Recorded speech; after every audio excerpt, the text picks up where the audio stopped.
Hey everyone, welcome back to my channel for another session. My name is Stanley Cazeau, your go-to couples therapist here on YouTube, IG, social media, and in New York City. As we gear up for the new year, as we gear up to start putting together our resolutions, I know many of us are thinking about our relationship. So today, I'm going to share the top things that you and your partner should be doing to have the best relationship possible for the new year. Let's dive in. Make sure to like, subscribe, and drop a comment, and feel free to share this with all of the couples and friends that you have. This video is special, so I hope you guys enjoy it. The first thing that I'm going to tell you guys and couples to do is to stop saying the word no. Stop saying no. I repeat, stop saying no, and instead, I want you to find ways to accommodate. What do I mean? No is a form of rejection. And when you think about it in a relationship,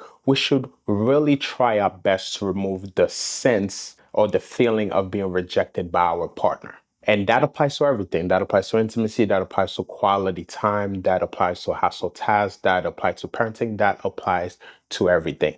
Picture this, a relationship in which we didn't say no to each other, but instead we attempted to accommodate to the best of our abilities. By accommodating, I am meaning for us to move away from wanting to say no, which is giving 0%, to actually moving toward a higher percentage. That might be 20, 30, 40, 50, 60. And our partner, who is asking for 100% of us, is willing to come down from 100% to a lower percentage, 80, 70, 60, 50, 40, whatever the case is. It's finding ways to say yes to each other as opposed to relying on saying no to one another. And an example could be my wife is going to a party with a friend group. I don't want to go. I want to be home and watch the next game. So when she asked me to go with her, honestly, I want to say no. However, I am able to accommodate. I can say, you know what?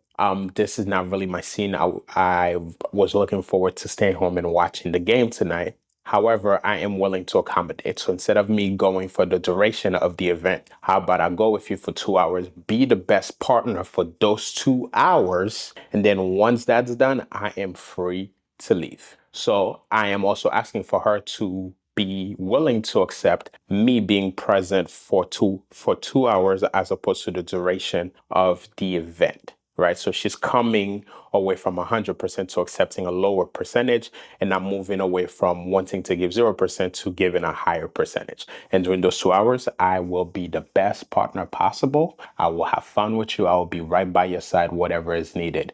But when those 2 hours are over, I'm headed home in time so I can catch the Lakers game. Now, another example could be intimacy. Hey, babe, I've been missing your body, and I've been really missing connecting with you. So how about we spend some quality, intimate time together tonight? You know what, babe? It's been a long day. I've been up since 5 a.m. It's about to be 9. I'm extremely tired. I can accommodate by promising you that I will wake you up first thing in the morning and I'm going to rock your world. Just not tonight, but first thing tomorrow morning before the kids even get up. How does that sound? It's the same concept here, right?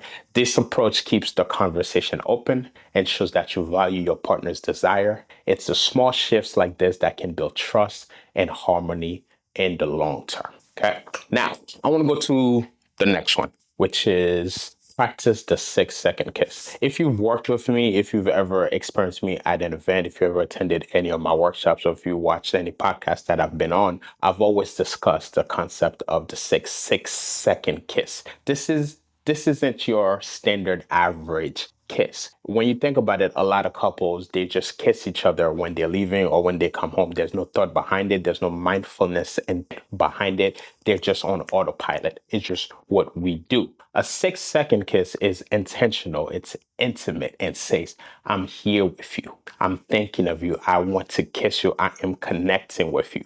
Our lips are erogenous zones. So when we're kissing each other, it's a method of connecting physically and emotionally. Now, if you put a tongue in there and etc., the saliva is a bonding agent that also releases dopamine that makes you even feel even more connected than ever. It's a show of appreciation. It's a sense of connection, but short enough that it's not overwhelming. So from now on, what I want you to do is every time you depart and every time you reunite, that means when you're leaving for work and when you're coming back home, I want you guys to take 6 seconds to engage in a 6 second kiss and allow that connection to build over time. It's a simple act, but it will reignite closeness and affection in a big, big way. Okay. Now, the third thing that I really want you guys to really prioritize on and keep in mind is to consistently do a weekly check-in. I know,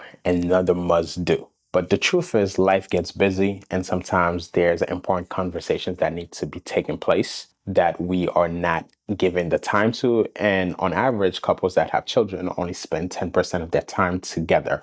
So it's very difficult to make those 10% of the time count and to really connect. So a weekly check-in is an opportunity for you guys to track or review or assess what worked this past week. What are the things that did not work as best as it could? What are the things that we need to improve on? What are the things that we need to keep in mind and moving forward? So I want you to get in the habit of dedicating 20 to 30 minutes a week to sit down with your partner and talk about what's working, what's challenging, and how can we support each other. Think of it as a relationship that's you going to the gas station and putting gas in your car so it can continue to run. It's preventive care for your love life and your relationship. The next one is show appreciation daily. Did you know that on average, we tend to find it easier to recall the things that a partner don't do well or the things that our partners have stopped doing? That's why it's so easy to criticize each other. That's why it's so easy to find the negative incidents or moments within your relationship. And that's because of your brain. Our brain plays a pivotal part in making sure that we feel protected. And one way that our brain does that work is by being hypersensitive to the negative things that's happening around us in terms of safety. Our brain keeps us safe by alerting us that our partner is doing this wrong or our partner is not doing this because our needs are not being met. However, for a relationship to succeed, we need to focus more on showing appreciation as opposed to solely labeling the negatives. In my practice, I've noticed that a lot of times my couples will see all the positive things that our partners do within the relationship on a daily basis. They see it, they think about it, but it remains in their mind. It's not communicated. However, when something negative is done, they are more than likely and quicker to label and vocalize the negative thing that's actually being done. So by showing appreciation daily, you are training your brain to not only see the positive aspects in your relationship, but also learning to vocalize those things so you can start to make your partner and your relationship feel more positive, loved, and appreciated. A simple thank you for making the coffee. Comments such as, I love how you always make me laugh. Thank you for picking up the kids today. I really appreciated the fact that you got ready earlier than me so I could be allowed to sleep a little bit longer. So it's just those small things, those positive wording that tend to have a big impact in the long term. So basically what I want you to do is that every night before you go to bed, I want you to tell your partner 5 things that you appreciate that they did in the past 24 hours. Study shows that couples who regularly express gratitude feel more connected and satisfied in their relationships. So let's make that a habit starting now. Finally, the last thing that I want to mention is that I want you guys to start creating shared goals for the year. Whether it's planning a dream vacation, whether it's a financial goal of saving a certain amount to make a down deposit on a home, to getting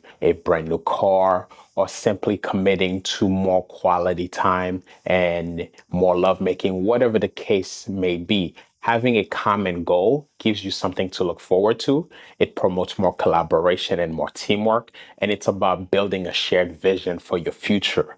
It's you guys being on the same page, creating a game plan on how we're going to accomplish this together, and keeping each other accountable and motivated in actually doing that. The fact that you have a shared goal is going to make you work in tandem and be more aligned together as we attempt to reach this go. So there you have it. 5 things you and your partner can start doing today and not on January 1st. But if that's when you want to start it, feel free to do so to make your relationship better going into 2020. Please let me know in the comment which one of the tips resonated with you the most, which one you plan on doing. Please also let me know if I missed anything as well, or if you have any other tips that you feel would be very beneficial to relationships. I would love to hear more, and I would love more feedback in that aspect. Again, don't forget to like, subscribe, drop a comment, and share this with all of the beautiful couples and all of the beautiful souls that you know. Until next time, keep building stronger relationships. Talk to Mac out. Bye.